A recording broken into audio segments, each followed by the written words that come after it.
Tuan-tuan, puan-puan yang dihormati sekalian, untuk menjadi orang Islam yang baik harus mengetahui dulu tujuan penciptaan manusia. Untuk mendapat hidup yang dirahmati Allah juga memerlukan pengetahuan tentang tujuan penciptaan manusia.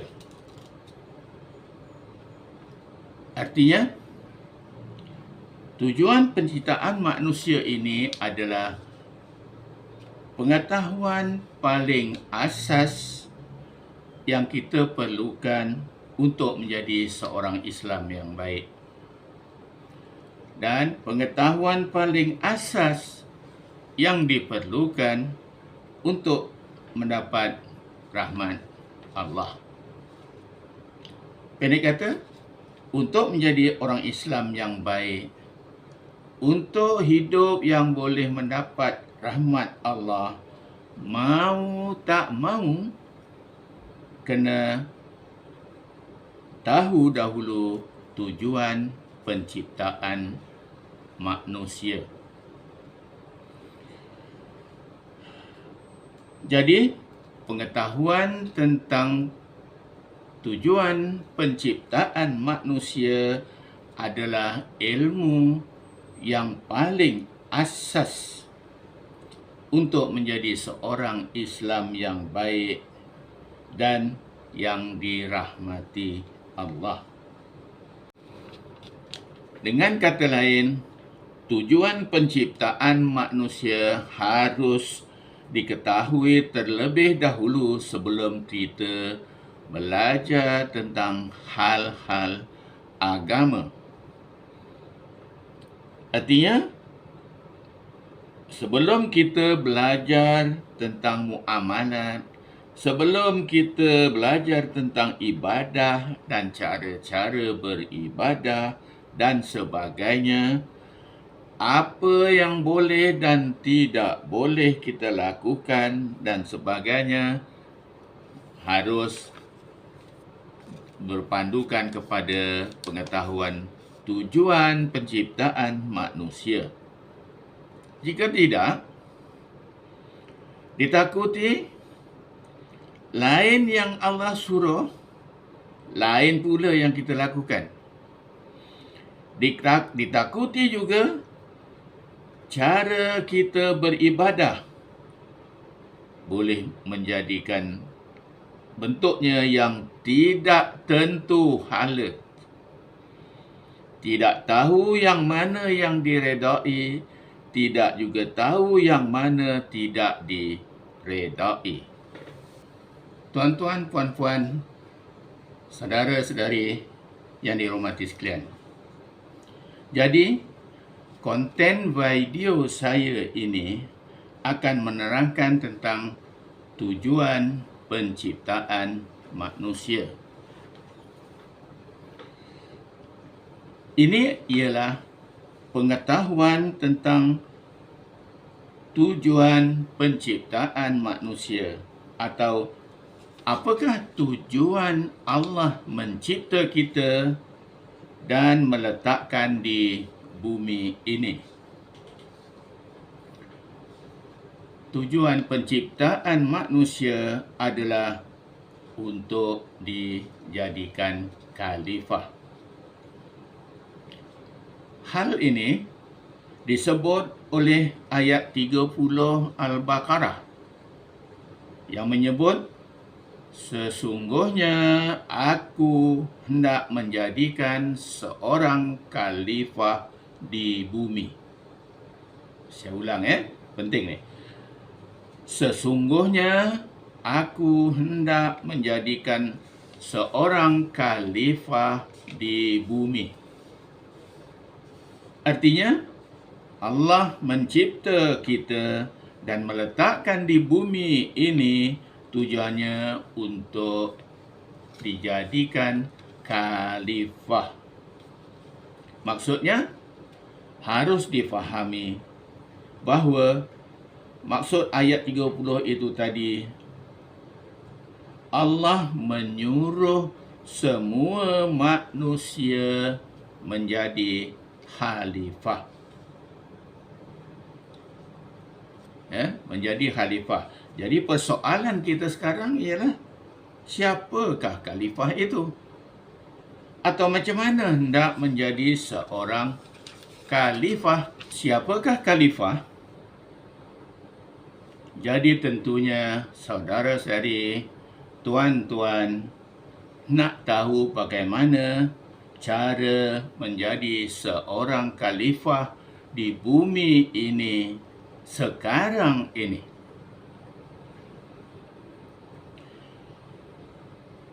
Biasanya orang merujuk perkataan khalifah itu artinya ialah ketua pemerintah atau raja.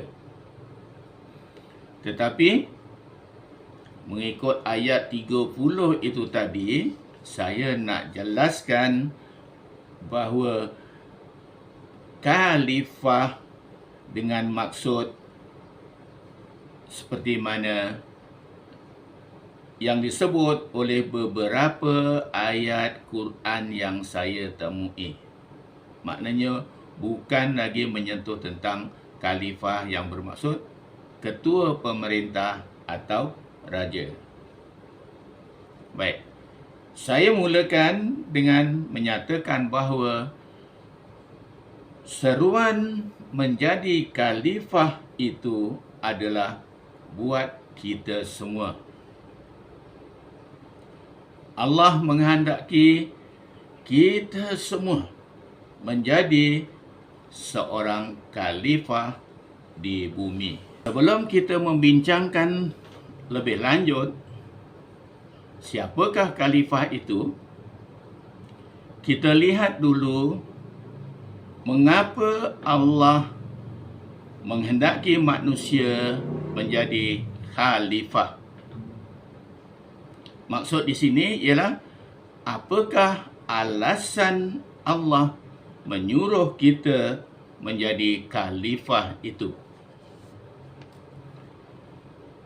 Jadi apabila Allah nak menjadikan manusia sebagai khalifah, bukan saja-saja, tetapi ada alasannya. Alasannya disebut oleh ayat 165 Al-An'am. Dan dialah yang menjadikan kamu khalifah di bumi dan meninggikan sesetengah kamu atas setengah yang lain beberapa darjat. Maksudnya, Allah menyuruh manusia menjadi khalifah itu, alasannya ialah kerana Dia meninggikan sesetengah kamu atas sesetengah yang lain beberapa darjat. Ayat 165 Al-An'am itu tadi membayangkan bahawa setiap manusia Allah jadikan tidak sama antara seorang dengan yang lain. Artinya, setiap manusia diberi beberapa kelebihan mengikut ayat yang saya sebutkan tadi. Dan kelebihan itu adalah kelebihan yang tersendiri, yang tidak sama antara seorang dengan yang lain. Artinya, ada orang yang diberi kelebihan dari sudut jasmani, seperti badan yang besar, kuat. Yang lain pula diberi kelebihan dari sudut rohani, seperti otak yang cerdik, pandai dalam pelajaran atau seumpamanya. Ayat 165 itu tadi ada menyebut tentang kelebihan-kelebihan.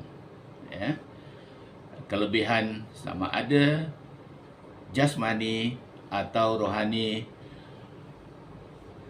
Apakah kelebihan itu? Lebih tepat lagi, mengikut ayat 69 Al-A'raf, kelebihan itu dikodkan sebagai kelebihan dan kekuatan pada bentuk kejadian tubuh. Saya ulang ya. Kelebihan dan kekuatan pada bentuk kejadian tubuh. Itulah yang dikodkan oleh ayat 69 Al-A'raf.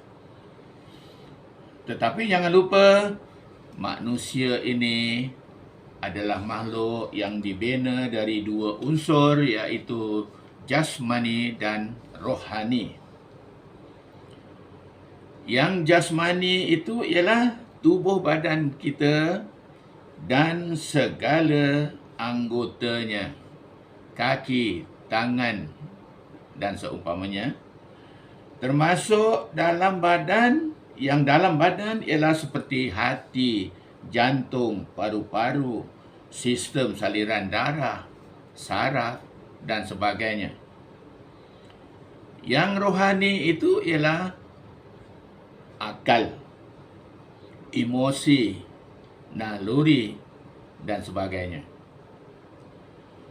Jadi jasmani dan rohani, kelebihan jasmani dan rohani inilah yang disebut oleh ayat 69 Al-A'raf itu tadi sebagai kelebihan dan kekuatan. Jadi yang kelebihan itu maksudnya ialah yang berkait dengan rohani. Dan yang kekuatan itu maksudnya ialah yang jasmani. Tetapi jangan pula lupa, selain kelebihan dari jasmani dan rohani itu, ada satu kelebihan lain yang termasuk sebagai kelebihan dan kekuatan itu, yaitu kelebihan wang dan harta. Sebab wang dan harta adalah kepunyaan kita, itu adalah manifestasi dari kelebihan akal. Misalnya, akal yang cerdik menjadikan seorang itu pandai dalam pelajaran dan pengajiannya. Akal yang cerdik menjadikan seseorang itu pandai bisnes, perniagaan. Hasilnya ialah kekayaan. Jadi harta kekayaan itu juga dikira sebagai kelebihan bagi orang-orang yang berkenaan.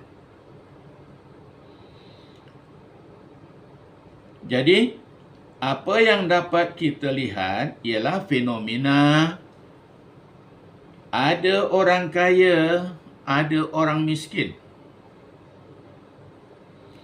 Ada yang badan besar, kuat.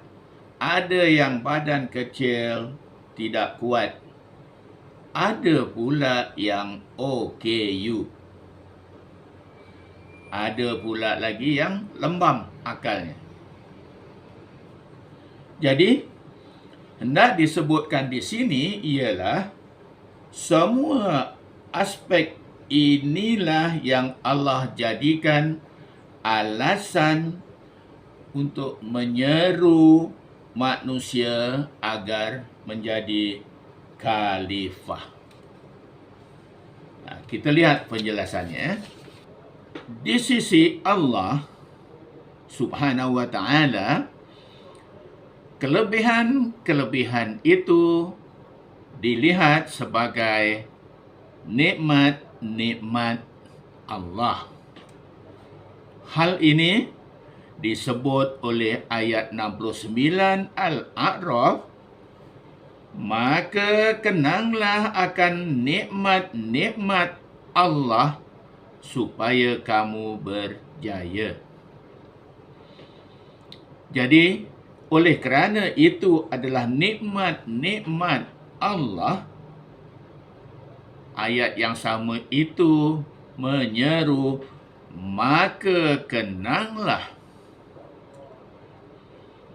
Jadi yang hendak dikenang itu ialah nikmat-nikmat dalam bentuk kekuatan jasmani, kelebihan rohani, wang dan harta.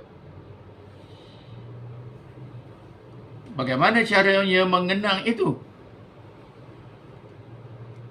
Kelebihan lawannya kekurangan. Jadi cara mengenang itu ialah menggunakan nikmat-nikmat itu tadi bagi membantu mereka yang kekurangan. Jadi, seseorang yang menyahut seruan maka kenanglah itu dikatakan telah mencapai martabat khalifah. Jadi, fahamlah mengapa Allah hendak menjadikan manusia sebagai khalifah. Jadi, alasannya tadi ialah kerana manusia mempunyai beberapa darjat kelebihan, tetapi banyak kekurangan. Bagi menampung kekurangannya itu tadi, Allah memerintahkan orang yang ada kelebihan bagi mencukupkannya. Jadi inilah caranya untuk menjadi khalifah atau cara hidup kekhalifahan. Artinya, siapa orang Islam yang menyahut seruan mengenang, itulah yang mendapat martabat khalifah. Jadi, artinya, inilah prasyarat menjadi seorang Islam yang baik. Menjadi orang yang hidupnya akan mendapat rahmat Allah. Yang disebut oleh ayat 69 Al-A'raf itu, iaitu jalan hidup yang berjaya. Jadi, jalan hidup yang ganjarannya ialah jalan singkat ke syurga tanpa melalui sesi siksaan di neraka terlebih dahulu.